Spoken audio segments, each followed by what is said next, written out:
میرا یہ سوال ہے کہ میرے جو والد صاحب ہیں نا وہ میرے دادا جان کی حیات میں ہی فوت جو ہو گئے تھے.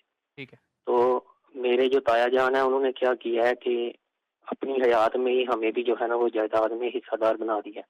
اس کی وجہ سے کیا ہوا ہے کہ پیسے تو ہمیں مل گئے ہیں لیکن میری جو پھوپھو ہیں تین ان کا حصہ ظاہر ہے ہمارا جائیداد میں حصہ لینے کی وجہ سے میری جائیداد میں حصہ لینے کی وجہ سے ان کا حصہ کم ہو گیا.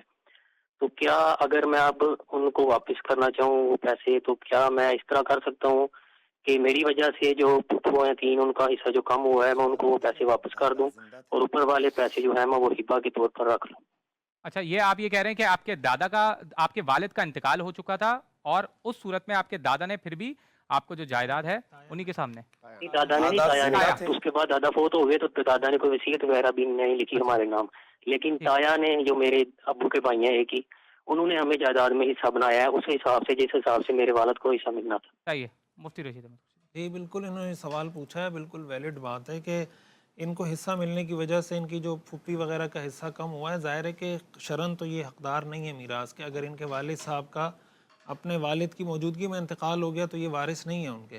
اچھا. تو ہاں ظاہر ہے کہ جب خود والد موجود ہے نا، مورث تو جب مرتا ہے تو اس کی میراث تقسیم ہوتی ہے. جب وہ زندہ ہیں تو اس کی موجودگی میں اس کے بیٹے کا انتقال ہو گیا تو اس کا میراث میں حصہ نہیں ہے.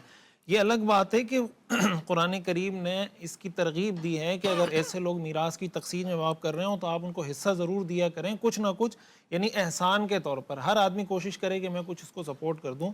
تو ان کی وجہ سے پھوپھی کا جو حصہ کم ہوا ہے یہ بہرحال ان پر لازم ہے کہ وہ جس کا جتنا حصہ پرسنٹیج کے حساب سے کم ہوا ہے یہ ان کو ادا کر دیں.